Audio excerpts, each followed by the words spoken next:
everyone, and welcome to another episode of LunarCRUSH Live. We are well past 50 episodes now, and it's been crazy over the last couple of months. We took a little bit of a hiatus, not because of the market, because I got hit in the face with a softball at a fun Wednesday night game, and so John and I are now back with I've only got a minimal scar here now, but besides the point, I digress. Today we have Howard, founder and CEO of unFederalReserve on. They've got some announcements they want to make. John and I have been looking at this project for a while, and just really interested to get in there and ask a bunch of really good questions. And I know Howard, I've watched a little bit of what he's been talking through over the last couple of weeks. He's going to be great. So before that, John, we're going to talk about some social. Just do want to make the last disclaimer, as we always do. We do not take payment for our live stream. We bring on fun, cool, interesting people and projects, and ask them fun questions about community, about their project, because we love builders. And then, as it says in large font here on my screen, slam that subscribe button and make a point to ask some questions in the chat there, and we will do our best to get to some of those and ask Howard for you. So with that, John, what is happening with social? Okay, I'm gonna start with a special announcement. No, just kidding. You got to wait for that one. So I just wanted to take a few minutes to go through just what we're seeing on LunarCRUSH.com. Again, free to sign up and get all these metrics. A lot of really great value in just understanding what the community's up to. So I'm going to cover today. I mean, we added unFederalReserve token, or ERSDL for short, for the ticker, at the beginning of the year. And so when we did, we were looking at double digits in terms of social mentions. So what we're looking at here. So for example, on January 1st, there were 64 social mentions of unFederalReserve token, or the ticker ERSDL. And we saw that, 64, the price was 0.009557 cents. Don't you wish you saw it then? And what we've seen is it increased all the way through May 5th, which at that moment had, 3,379 social mentions that day. And like everything across DeFi and across crypto, it's been rough since May 5th. You look at total value locked across the DeFi ecosystem, et cetera, all the metrics, and we've kind of seen this coming back down to earth. But there's something very interesting that I'll point out here. It might not look like much yet, but we're up to 485. Well, that's the highest point since back here in the end of May. And so we're seeing, as activities coming back, in terms of the last 48 hours, we're seeing a lot of increase across the board on every metric that we see. But I think that the interesting note is a thing that you don't typically see at this moment in this space is still, we have a token that's up 2,006% as of right now since January 1st. So that's after the drop. And so definitely a lot of community traction here. And I want to talk about who's influential on here in just a moment, because it's actually a very interesting point. But I'll just cover a couple other things, like social engagements also went up back in January, 123,000 engagements a day. And that's looking at the depth of the conversations. So like if there's a retweet, if there's comments, there's likes, upvotes on Reddit, things like that. It's looking at all of the depth versus just a bunch of people mentioning with empty discussions. We see that going all the way up to 4.7 million on May 5th. That's huge. That's a really big number for a small project that has a $59 million market cap at this point. So it's really exciting. We also see the number of social contributors, again, breaking out right now, highest point in the last month. Social dominance, again, also breaking out right now, highest point in the last month. And right now we're at, it represents 0.04% of all social posts across crypto. Back on May 5th, it represented 0.26% of social posts across crypto. Now think about how crazy that is. There's thousands of projects. They had 0.26%. So that's also big. The big point I want to make is on the influencer side. So one thing that we constantly look for is we look for, it's one thing if the CEO is number one and they're always number one. It's another thing if it's the main like Twitter account that's always number one. I mean, of course, because they're talking about themselves all the time, that's expected. But it's not necessarily the healthiest thing. What you want to see in crypto is you want to see the community talking about you more than yourself. And so what we see here is we see Jumper Wave. This is over again since the last 6 months. Jumper Wave's number 1, Crypto Daddy's number 2, Link Adam's number 3, and then we have Federal Reserve token. One thing to note, we're talking to Howard today. I just noted where he was down here. Howard is all the way down at number 31, and that is not because of a lack of effort. It's because there's some really big influencers ahead of him. And another point to note, when you start seeing memes being made with your likeness, that's really strong for your brand. We see that, Howard is a warrior. We see that he's also on the boat next to the frog. And we also see a very strong, I guess, a strong love for unFederal Reserve token from the Chainlink community. I remember learning about that in my marketing 451 class in college. When memes start getting created of you, the brand is getting traction. That's good insight. It definitely is. So we've got R. Breyer. He's a huge Chainlink influencer. We've been on his podcast a few times. Right. But, a lot of we got the McDonald's shirts going on here with the frog memes. I love it. People are using in their header image, they're using the unFederal Reserve token logo. And so really some exciting, interesting things. And just to note how we calculate these influencers, there's a few factors to it. I'll just click that. We calculate influence based upon the engagement that the posts get, that these accounts post, the number of posts that they do relative to each other. And then also we add in their relative following. And then on top of that, we layer in the time frame. And we calculate this on an individual coin basis as well as across the whole market. So what we end up with is a pretty objective stance on who's influential. It's not our opinion at all. We don't sit day by day looking through everyone's Twitter account. It's fully automated. And it's things like, even we're picking on Jumper Wave. It looks like, 11.6% of their posts were have been about over the last 6 months about ERSDL. So exciting stuff, healthy community for a project that has not been around for 10 years. So we're really excited to learn more. So with that, let's bring up our guest. Cool. Boom. Howard, welcome. Hey, thanks for having me. Yeah, man. I saw you kind of giggling and laughing back there and smiling. So I could tell you appreciated that walkthrough. It was incredible. I love the breakdown. I can't believe I'm so low ranked, but I'm not often on the Twitter, but I do appreciate it. And I love the fact you guys hit the nail on the head. It's all about our community. I can tell you, if I go to the Etherscan and I see 13,349 holders, right? And we didn't do, what do you call those? We didn't do an ICO, right? Like we just came out through Uniswap organically, reaching out to folks, preaching our core values, safety, courtesy, efficiency, inclusion, show. And it's just grown organically. And then the folks you mentioned, Crypto Daddy, Jumper, you name it. They hit me with DMs being like, hey, typo here, or hey, this is a good opportunity, or hey, you should really reach out to Chainlink. And so the community does more than just kind of pump our message out there. They also bring back projects that we should join up with because the community sees some synergy. Even if I don't, they bring it, we review it, and then we go from there. Yeah, that's an amazing point of like they're doing QA, they're doing like partnerships, and they're bringing things to you because you can't have the purview of the entire industry. And that, I mean, to think that they're that invested in what's going on right off the bat. I mean, that's the epitome of, why this community in crypto and in this industry is different than anything else that's out there. And so amazing point. So we like to start by always asking where you are in the world today, but then also what's behind the name unFederal Reserve. Sure. So where we are today is we have a live DeFi platform at lending.unfederalreserve.com. Little plug there for it. We got a bunch of TVL. We're definitely looking for folks to take advantage of our stablecoin rates, or really the platform stablecoin rates, not my stablecoin rates.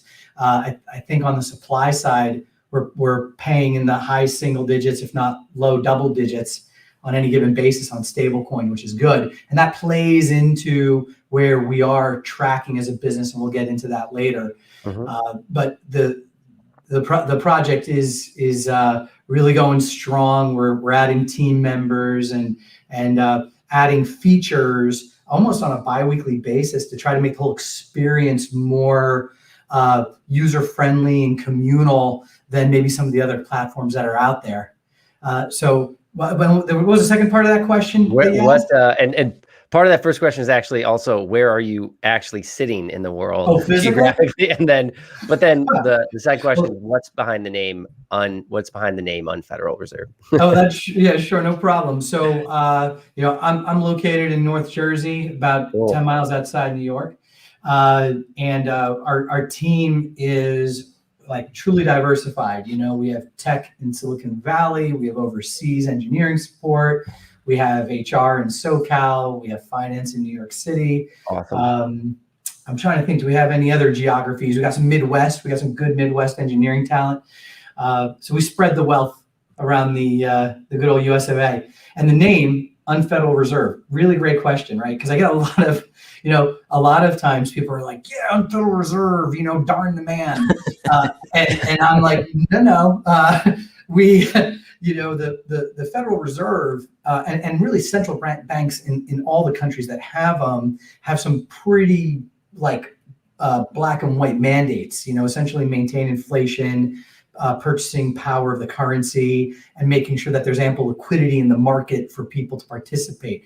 The challenge in the US, and it's not unique to the US, but it's exacerbated here, is, as my dad and advisor Stanley Krieger would always say, the golden rule is he who has the gold makes the rules, right? And he would usually say that to me when I wanted to borrow the car, and he'd say no. So with the Federal Reserve, any U.S. Treasury chartered bank has access to the discount window, which is a way for them to borrow and pay back funds if they have emergency cash needs. But it's onerous, and really only the largest banks really take an active part in using the Federal Reserve to manage their liquidity. And to give you some numbers, right, there's 5,000 more or less registered banks in the United States. I mean bank brands, not branches. So 5,000 banks. 85% of all the assets, roughly 9 out of 10, are held by 10 of the banks. So 10 banks hold 90% of the assets, meaning 4,990 plus or minus have the 15% to wrestle with. And then on top of that, you have 30,000 non-bank lenders across the country that don't have access to the window. So when those entities, when the 4,000 other banks and the 30,000 non-bank lenders need cash, they have no choice but to go to those big players, and the big players know it. So we're saying, just like a lot of these projects try to help the unbanked, right? A lot of crypto is about helping those that don't have access to banking. We're here to help businesses that don't have access to the Federal Reserve. We help the unFederal Reserved with their liquidity. Gotcha. The unFederal Reserve. So the people that do not have access, which is like the epitome of that over a time like when COVID was happening and liquidity was drying up in the markets. I mean, when it's as centralized as what you just said, now the banks get to pick the winners and losers, right? Everyone needs liquidity. They're the only ones that get access. Because I don't think people really understand how money supply actually comes in and out of the economy. So it's like, maybe you can dive into that a little bit and talk about when that money is getting to these top 85% of the banks, they're now the ones that are saying, oh, I'm going to approve this application for your loan. I'm going to approve this application for your loan, right? Let's look at now this is good for the folks in the United States that are your audience members. Right. But in the middle of Corona, the U.S. government came out with this triple P program, this payroll protection program, where essentially the government approved billions, hundreds of billions of dollars in loans to businesses. And they told the banks, you guys administer the program, because the government can't really do that. So what did the banks do? If you were a customer of the bank, they took your application. If you weren't a customer of the bank, they would say, how about you bring your stuff here, and then we'll look at your application. And if you weren't a customer of any bank, like you were working out of you were an Etsy kind of sole proprietor business, they won't even talk to you. Yeah, good luck. I'm in the profession, right? Before I started this company, I was the head of pricing for consumer lending at HSBC, and at Wells Fargo, the head of pricing for home equity and non-mortgage lending. And I, as a member of two of the largest banks in the country, could not get a PPP loan application for my kids' daycare. I had to pull strings through my network to get to Cabbage. I know the CEO over there, Robert Frohan, before he got bought by Cabbage Amazon. did a lot of PPP loans. Yeah, but like I literally had to talk to the CEO of Cabbage to be like, hey, listen, my kid's daycare is going to shut down. And so the fact is that there's ample cash in the market. There's too much cash in the market. In fact, all the banks are trying to put it back on the government's shoulders because it costs them money to hold it. But all that liquidity is trapped up in those institutions. And if you're a middle market lender, if you're doing merchant cash advances, if you're doing tribal lending, if you're doing anything high cost that isn't traditionally something that banks can deal with, or they just don't want to deal with you because you're not going to pay them enough money, you're SOL. So like our function is basically this: use DeFi, right? Clean it up, right? Put KYC around DeFi. Allow in non-bank lenders that have pretty much anti-cyclical cash needs, like different lenders have cash needs at different times of the month, and let them work it out. You can lower the rates. They don't need to worry about the big banks anymore. They can get a better return on their money. They can get quicker liquidity, all without worrying about, oh, is Wells Fargo going to like me today? Is HSBC going to like me today? Is Bank of America going to like me today? Like, forget about it. Those guys are good and they serve a function. But when it comes to managing liquidity between non-bank lenders, forget about it. It's time for everybody to take care of themselves. That's an interesting topic, what you just said about KYCing into DeFi. And, I was on a conference last week and all day they were talking about, no, DeFi should remain anonymous. We shouldn't have KYC. This is a pretty decent sized debate. I can't help personally think how at what point, how can we possibly work with centralized finance at all without KYC? Tell us more about your stance on that. Yeah, sure. So, I'm a big fan of Darwin and his work kind of cataloging certain evolutionary observations, right?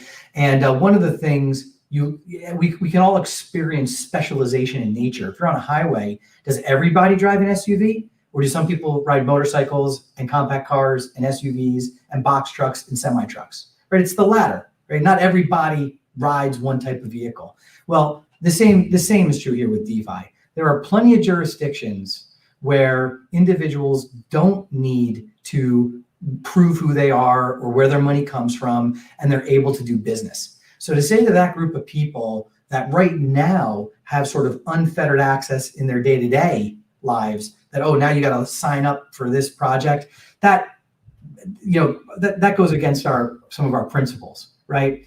But when it comes to institutions, the challenge is that the institutions are mandated by the government to know where the money is coming from. They care a little bit about what you're going to use it for, and they certainly monitor to see if those transactions are going to be a problem. But the reality is they're more concerned, is the money coming from a source that wouldn't be considered bad? So I think, John, to your point, you have both. I think that there's a universe where DeFi is as it is and go forth and be merry. I think there's a middle ground where retail investors should be able to put their money in, but that money has to be KYC gated in order for a CFI to really use those funds. And then, of course, if you're talking about institutions doing banking with each other, they got to be locked in. There's just no way around it. I think Tank Roberts enjoyed that response right there with you, the man, Howie. Do you think, just like to digress a little bit to like a current market condition, with what's happening with Bitcoin in China, and some people are like, I think a narrative on that is, now there's going to be more decentralization, right? And part of like what you were saying with like some of the requirements there, and that's maybe why some of the CFI banks couldn't, utilize Bitcoin in a specific way, because they, 3 out of 6 transactions were cleared somewhere in China. Do you think that this more decentralization is going to help those banks move quicker to get onboarded? Yeah, for sure. It's really about trust, right? So in finance, and this kind of goes back to your earlier statement about people don't really maybe know because it's not the most exciting topic to talk about where money comes from, but the reality is the system is built like a pyramid where you have this kind of cash supply generator at the top of the house, and then you have these pieces upon pieces upon pieces that are coming in that borrow. They borrow from the bigger, and the money gets distributed down to the consumer. The banks are not run by single individuals. You can't walk into Chase and say, I want to talk to the person in charge and get one person that can answer whether or not they're going to do Bitcoin or DeFi or not. It's committees, it's groups, it's years of policy. It's not like anyone that's working at Chase was there when Chase was founded 100 years ago. So you have people that are inheriting things. A little kind of fun fact is the housing crisis in America in 06, 07, prior to that, all those banks were run by sales guys and finance guys. And they all got fired in 07, 08 and were replaced with the risk guys. Now, the risk guys hadn't been in there since, they came in, the risk guys came into banking after like WorldCom and Enron and were put in there as a nuisance, right? The government said you need control. So they bring on risk and they sit there quietly. And the sales guy's CEO is like, woo, we're going to sell things and do great things. Boom, housing crisis, everything gets destroyed. And now the risk guy sitting in the corner who's been, don't do, everything compliant, don't do anything wrong. Now this person's in charge. And so the whole mindset of banks over the last 10 years has been just layer upon layer upon layer of saying no first, and then meh, and then maybe, and then they watch their competitors do it. What DeFi does, and what these KYC elements and all these other sort of gates that come in to sort of clean, I say clean the money, but more like vet the users. Like if you can vet the source and vet the person, then the institutions can start to carve out pieces of their business and say, okay, I can bank with Bitcoin because I know who holds the Bitcoin. I know where it comes from. I think just one last point on that is I always wonder if there's going to be a price separation between fresh Bitcoin and old Bitcoin. Like, wouldn't you want some juicy, fresh, fat Bitcoin or Ethereum that's just been minted that hasn't been in bad hands? Like, you would think there'd almost be a price disparity based on the age of it, but I haven't seen that yet. Prediction. Interesting.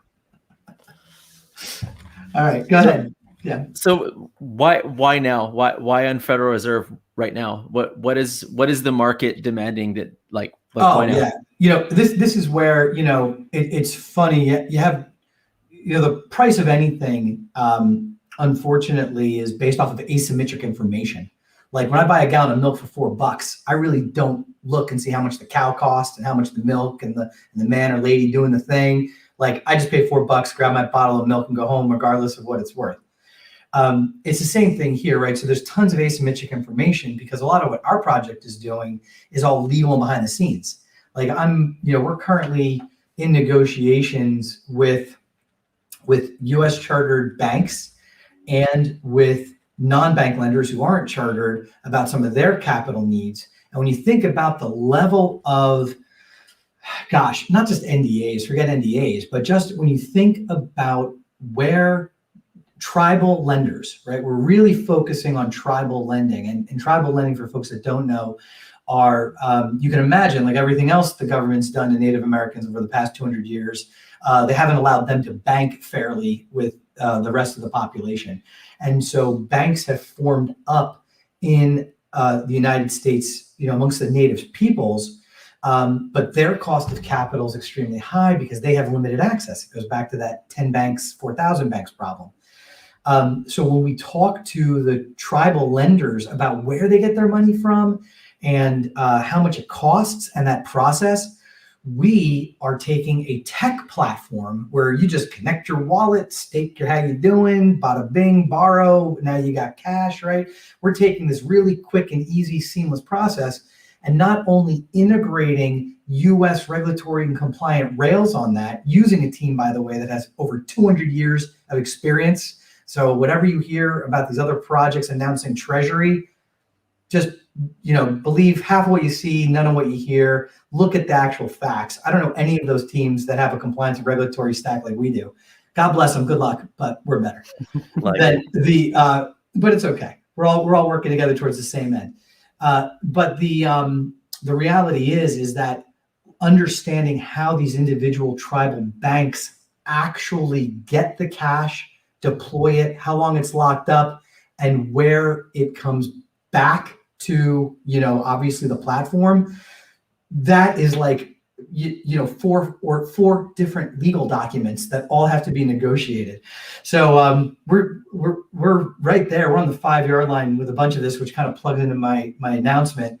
But at the same time, you have Ryan Medlin, our CTO, who is just an amazing human being, besides being just a technical genius that I put on par with any of the folks in the crypto sphere, putting together the block and tackle to match the legal framework so that when the man does look at what we're doing, we can say, here you go. We've been doing the right thing all along. So that's where we stand. It's the precipice of getting the legal docs nailed down and the rails run so that we can provide a safe, sound experience and lower cost of capital for the world. I got one, John. You got one. I got one. I mean, so it's like when I'm looking at all these DeFi products, right? And it's like the one thing that DeFi seems to be missing is being able to borrow more money than you have, right? And like that's truly what like the identity piece is going to change for all of this, right? So it's like if I want to get a loan on my house, I only have to put 20% down. If my LTV is 80-20, sometimes 10, sometimes 3 if you have a government program, right? So it's like maybe sometimes less. And right now, regardless of how much cryptocurrency I have, I can borrow maybe 50%, right? And that's capping the industry at a certain place. That's because, like you said, in some jurisdictions, people they don't have to give an identity. So it's like, is there a world where we solve that from a trustless perspective, or do we have to start with the trust perspective of, hey, there's going to be this KYC world, and then after that, we find this other way to potentially lend more than people have? Yeah. So trust and value are tied together. A lot of people, maybe you think about it, maybe you don't. You know how there are different interest rates for different types of loans? So like a home loan might be like 3%. An auto loan might be 6 or 7. A personal loan where you walk into the bank might be like 8 or 9. And a credit card kind of maxes out at 29. And then payday loans can be 1,200 and so forth. That is directly tied to 2 elements: probability of default and likelihood of recovery. That's it. Every single interest rate you ever see, anytime you see a percent sign, go forth, LunarCRUSH community, e-residual, unFederalReserve community. And from now on, I want you to think this: when you see a percent sign, that number represents a combination of the time value of money, which is very small, and probability of default and likelihood of recovery. When you don't dox who the borrower is, you have to assume the probability of default is high and the likelihood of recovery is low, unless you have their stuff. In which case, the probability of default might still be high, but it's collateralized, so your likelihood of recovery is higher, okay? So all doxing does and tying collateral does is improve the lender's assessment of your probability of default and their likelihood of recovery in the event of your default.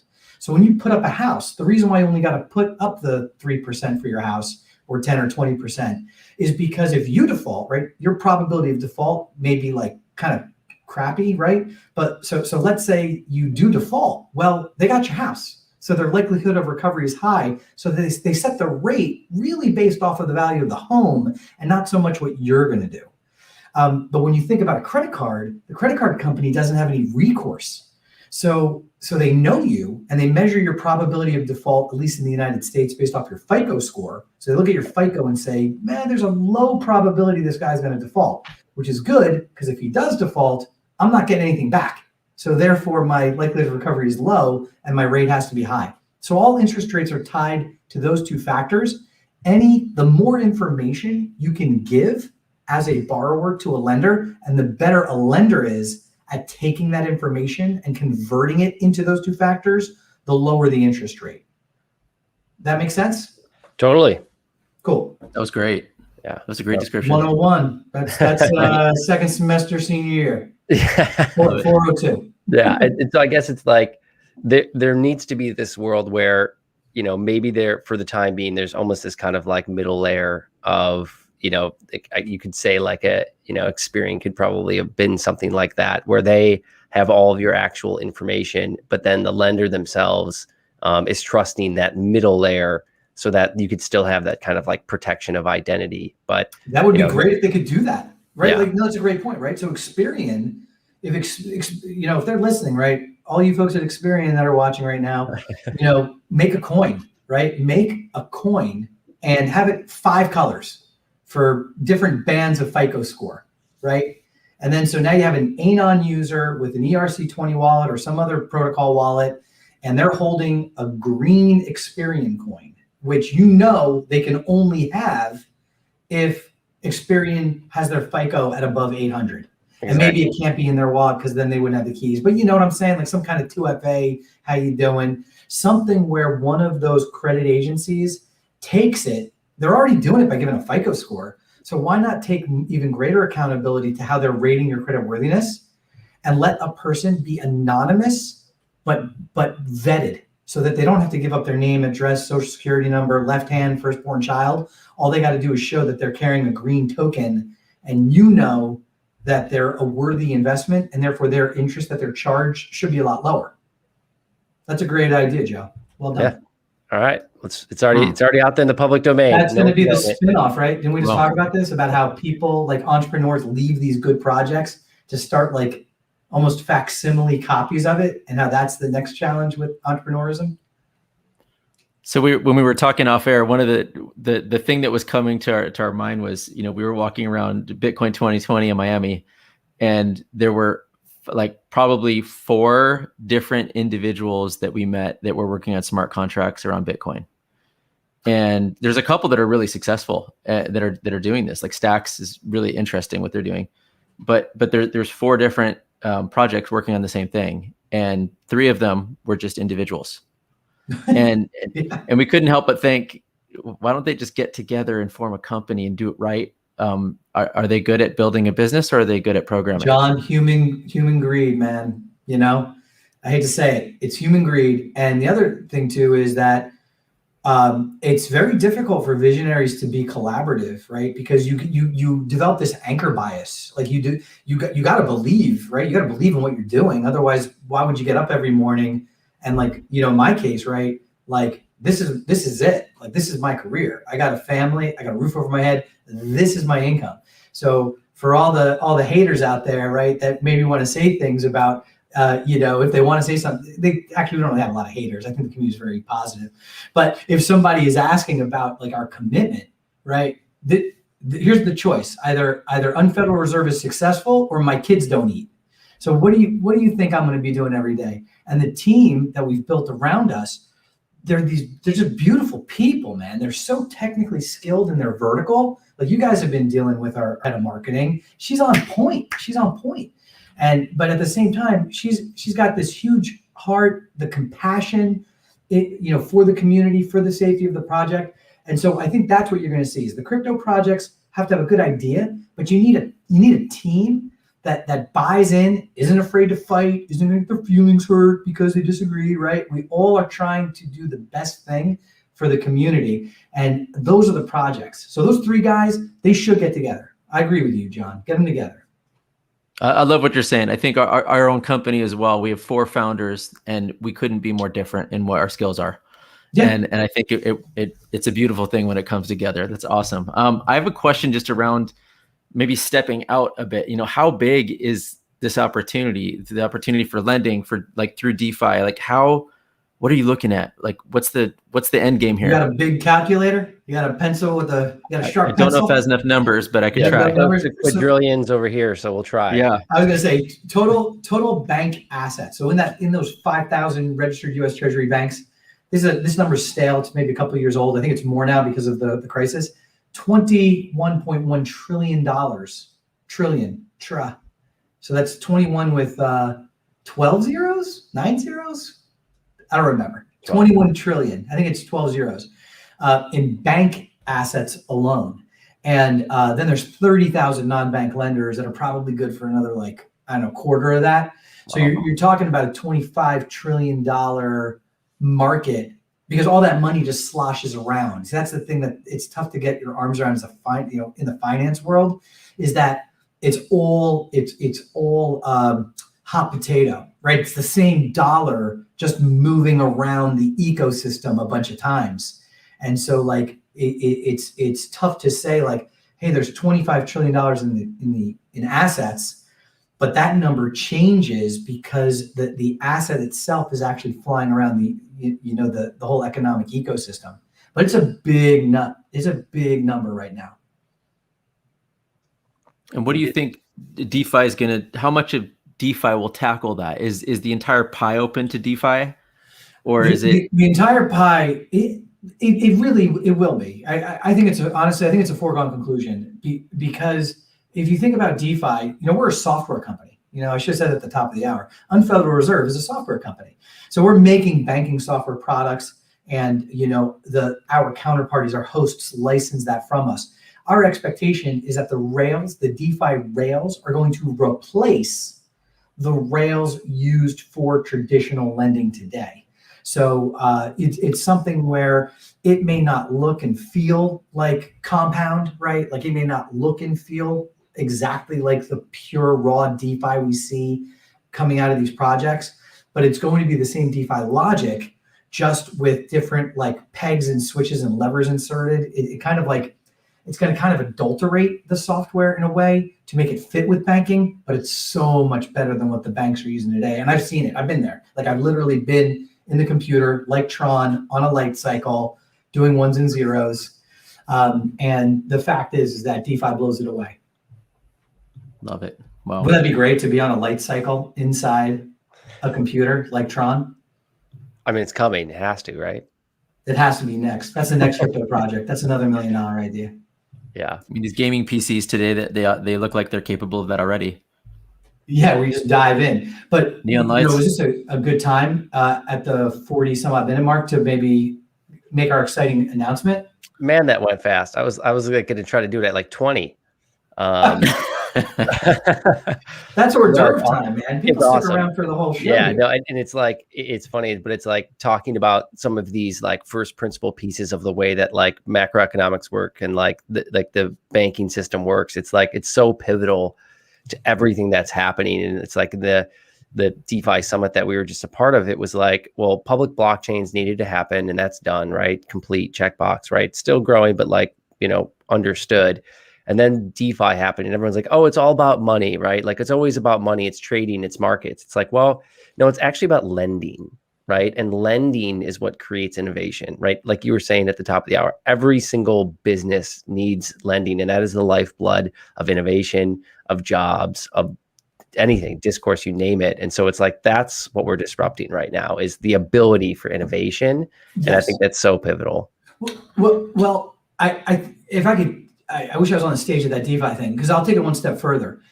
The first inclination in the market is about asset and wealth and growth. In fact, even in your lead in, right, where you were talking about the social scores and stuff and about people that were communicating, a lot of the translation of that is into value as a store being held by me, right? Like, or the individual. So when people think about crypto and crypto projects and tokens, especially, a lot of the concentration of discussion is around value at a point in time.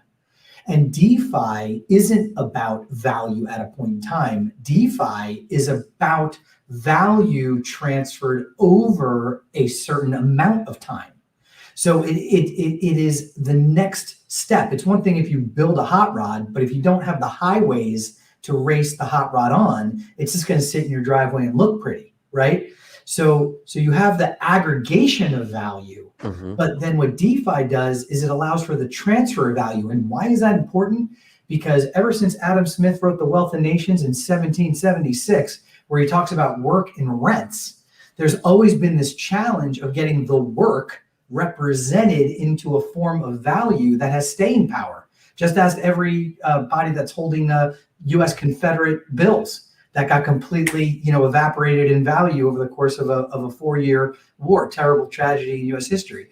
In all instances where you have stores of value that are volatile, it really hurts an economy because you have a bunch of people that did the work, right? Like I harvested the field, I wrote the book, I built the building. I did this labor, I received a store of value for it. And now you're telling me that I could buy a gallon of milk with it when I did the work, but now I can only buy a cup of milk now? That doesn't make any sense.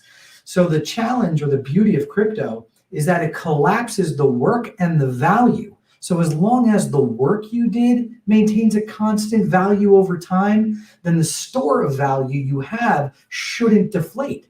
The value in society of building a building in 1980 should be the same as building a building today, maybe worth a little bit more because of materials, but you locked in the value, you tied the, through NFTs or whatever, you tied in the value of the work to the store of value. It makes everything more stable.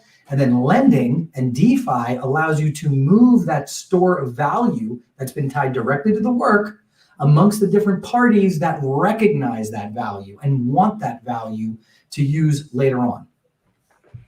So interesting. Yeah, go ahead, John. Probably 20 minutes before we were on, I was watching a video of Tim Draper, which full disclosure, he's an investor in LunarCRUSH and all that. But nice, good guy. But he was on stage at an event, and he was talking about, why would you ever sell your crypto? Because into what? Answer that. Into what? Because what is better? What makes sense? And it goes right along the lines of everything that you just said, which I thought was awesome. Cool. Because it's like, you'll never work your way towards beating inflation. It just won't happen. No.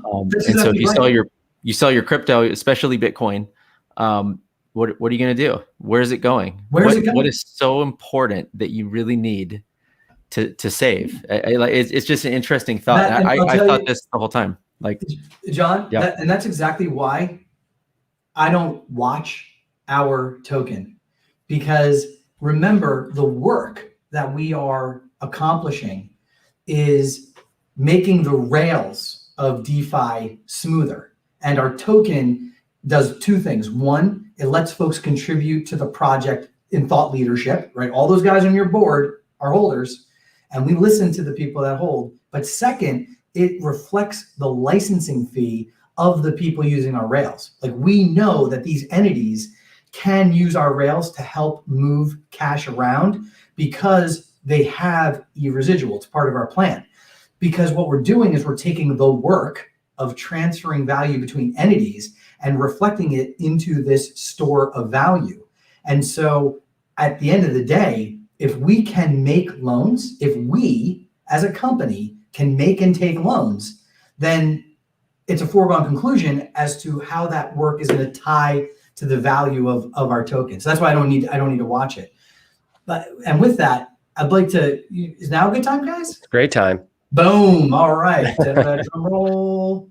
I wasn't a drummer. Played trumpet a little bit. My dad actually played trumpet for Lyndon B. Johnson's inauguration parade. So LBJ took over for Kennedy when he was assassinated, had a big parade in Atlantic City, and my dad got to play trumpet. Get out of town. For LBJ in the Atlantic City band. Okay. So we are excited to announce that because we have these agreements very close to being finalized, and we actually have opened a couple of institutional accounts to high-cost lenders where we can start providing capital, that we are announcing the launch of reserve funding. Reserve funding will be the first licensee of residual token and residual lending. So remember, Residual Token's a software company. We've built this DeFi platform. We are now ready to integrate KYC AML rails into a separate instance of that program. And from that separate KYC instance program, we'll be able to aggregate capital from vetted individuals, which means that we will be able to deploy that capital into a combination of CeFi and DeFi projects to maximize the return for folks in that product, but also most importantly, is we're marrying DeFi to CeFi. So individual retail investors through participation in the platform will have access, in essence, to CeFi opportunities that they never would have had before. And the beauty of this is, and the reason why this is great for our roadmap, is every CeFi we've spoken to, and this is where people should turn up their hearing aids, ready? Every CeFi we have spoken to that wants money has said to us, what can we do when we have extra money? See, because you're matching the work to the time, right? You're matching the work to the value.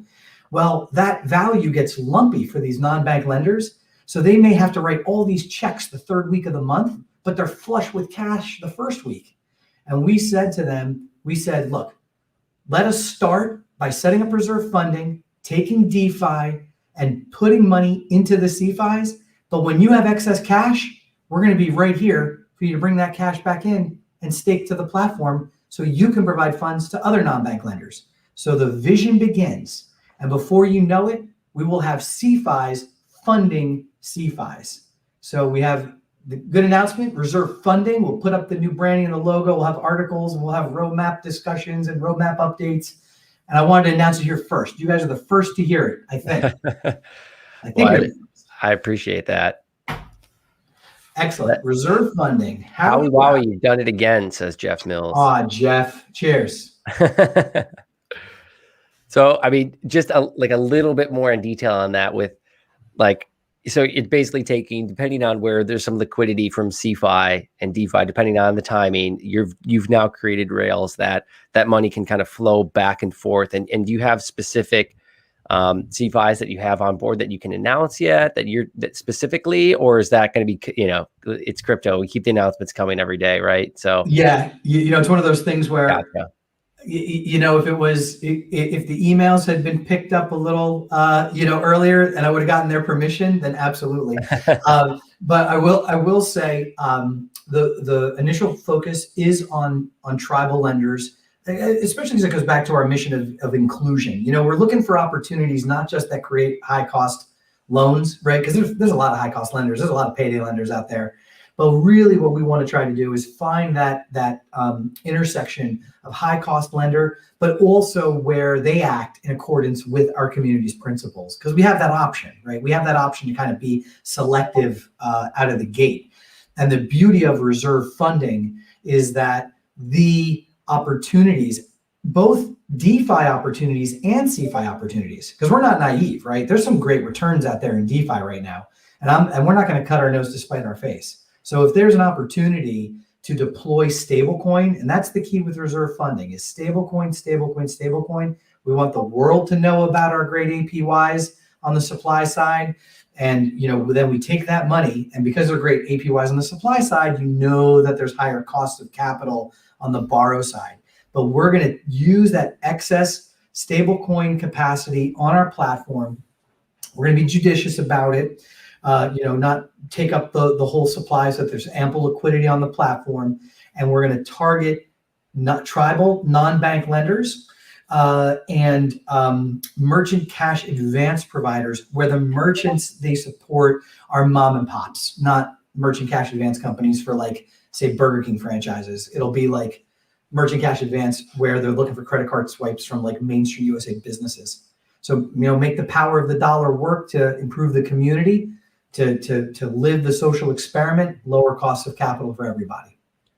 Awesome. So when there's extra liquidity, with these lenders, they're going to be providing that most likely starting with stable coins. Right? And the key is, and you've kind of followed our track record before, is our goal is to keep the technology shielded from the end party. So the non-bank lenders we're talking to, they're kind of nerds too, so they kind of like hearing about it. But the program for them is literally like a vanilla traditional debt instrument that reserve funding as a legal entity is signing with them. Gotcha. And so the money comes from the platform, bubbles up to reserve funding, then to the non-bank lender. And when the non-bank lender has that excess cash, it really comes back into reserve funding as almost an investment, but it's really, that's all legal jargon. Yeah. It's really like this. It's Yeah, just, well, you've needed to kind of create the manual envelope at first to, then kind of, as we get forward and more people get comfortable, then it becomes more of a transactional, quicker, but that you're creating basically the original user flow of how this is going to work. That's exactly right. And then what we do, and this is where Ryan and Chris and ProWeb Develop and the whole tech stack is just amazing, where I get, teary-eyed thinking about how awesome they are. they're they're listening, right? Like right now, and I'm sure someone's putting together a Kanban board or a lean canvas. I love those things. And they're putting that together and they're saying, okay, you know what? When that non-bank lender has that extra cash, Howie says they're just going to be coming in as like an investor. They're not going to sign papers and send wires. We need a button. We need a button in a box. Build it. Right. Perfect. Well, congrats. I mean, that's a huge announcement. Appreciate you doing it here. And I mean, it's the beginning of like we were just talking about before, like how much liquidity is out there, how much money needs to get into this system. How does that happen? It happens first with baby steps. It happens first a little bit more manually, and then the speed just increases over time once it's kind of drawn out, and you guys are well on your way. Yeah. And I can tell you the numbers. So like the initial numbers in talking to these folks tend to be right now experimenting with single digit millions. So each of these non-bank lenders that we talk to, and not a one, they all pick up the phone, right? Because you're saying you have, you have money to provide. So of course they're going to pick up the phone. They're all looking for single digit millions and then have an excess single digit millions. Gotcha. So you just scale that up and then become the better opportunity from a saving and deployment standpoint. And the growth is asymptotical, and I fully expect to realize it. Just such a great team, trying to do the right thing, executing when we can. I know it takes a long time, and we can't talk about all this stuff in Twitter and Telegram, but with you guys in this forum, I felt comfortable to share the news, and with your audience. So thank you. Yeah, well, of course, and yes, it takes just a little bit more than 280 characters to explain, why things happen in a certain way. And that's, it's important to get out there. And like you were saying before, of like putting people's faces on projects, like that's kind of why we started LunarCRUSH, is to kind of create this transparency in a market that needed it. And it, like you were saying, the risk assessment of the percentage, right? It's like, it's the same with people. Right. If someone's not willing to put their name and face on something, it doesn't necessarily mean for 100% fact that it's not quality, but the probability is needs to be looked at there. So I think it's markets are inherently risk averse. I mean, they are. Markets are inherently risk averse. That's why you have crashes and slow rises, because you have slow rises because the marginal utility of good news is lower than the marginal utility of bad news. And you can look that up. That's Freakonomics, it's economics. Yeah. That's second semester senior year 403. Good news, slow growth, bad news, big drops. That's marginal utility right there, bro. Mm-hmm. Yep. The decline feels twice as bad as the way up, even if it's twice as much money. And that's just the way our human brains work. That's right. Nice. So I threw this up there from Rick Barber, the time frame for going live. I mean, what can the community expect, I guess, from this as well as the rest of the year? What do you got planned? Yeah, well, right now, reserve lending is live and ready to go and offers some of the best stablecoin APYs in the market, if not the best stablecoin APYs. So if you're interested right now, you have an ERC20 wallet, go to lending.unfederalreserve.com and play away and have a grand old time. The live funding of the CFIs, my gut, I'm looking at my calendar, is I want to say, well, we've already started putting funds to work in DeFi high yield projects to get our own internal reporting metrics right? Like, just think about simple stuff like a table that shows where the money is and what it's making, and then what do we do with it, right? Because we want to take the yield that we earn back and use it to buy back our token to like create the if you know our white paper, we use our token to represent licensing of our rails. So like, how does that flow happen? So we're doing that right off of the bat with these first DeFi projects.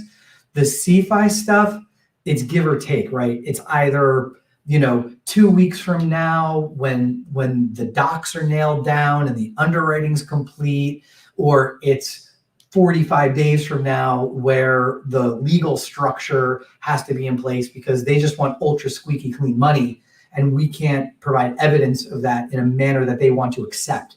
I mean, it literally is like dating to get married, because if our money is tainted and they get called out for it, they're not going to jeopardize their business over because of funding from a small piece of it. And that's what those big guys don't understand either. As much as they want to offer treasury solutions and all that yada, yada, yada, they're headed into a heck of a headwind unless they have people like our team at the helm to say, listen, you have to de-risk every dollar. So I would say to Rick, you're probably talking, like I said, 30, end of the month to 45 days, we'll be able to announce who we're putting the money in and how that project's going. Those are great learnings also to like kind of bring, like you're saying, some of those bigger treasury, like you're trying to bite off a huge piece of an apple. A lot of headwinds there. So they should take a page out of your guys' book. Yeah, absolutely. And it's an open book. So, and I know Stani, he wants to reach out. We can talk about how to do it right. Leshner, those guys, our doors always, we love thought leadership. There's plenty of seats at the table. And this is changing the way banks do business. So, fighting over little pieces right now is really kind of like, no, I don't think anyone's doing that. And I don't think they'll do that for a while, because there's just pure opportunity out there for projects like ours. Awesome. Well, I know we're coming up on the hour here. I don't know, John, did you see any other questions out there? We got a lot of clapping happening. People are thrilled at your reveal here on our little live stream. Nice. I'm happy for you guys. I'm happy for the community. I'm glad we can deliver it. Like I said, it's, everybody wants things now, and there's a time component to everything, but right. every day coming in, making the teamwork, making the dream work. Love it. 1% a day. Well, Howard, man, this was super fun. I really appreciate you coming on, giving the update, also just kind of shooting the shit. This was great. You got a lot of experience and time, and it was a lot of fun for us. I learned a lot. So really appreciate you coming on, man. And we got to do this again soon. Next announcement, let's fire it up. Absolutely. And anytime offline, you guys need to check in, kick the tires on some other project, or you're like, I think Howie might have a little bit of experience. You got my email, use it. Cool. Awesome, man. Well, thank you, John, as always, and everyone out there in the audience. Thank you guys so much for being here. This will be on Spotify, Apple Podcasts, you name it. It'll be out there. Thank you all for listening, and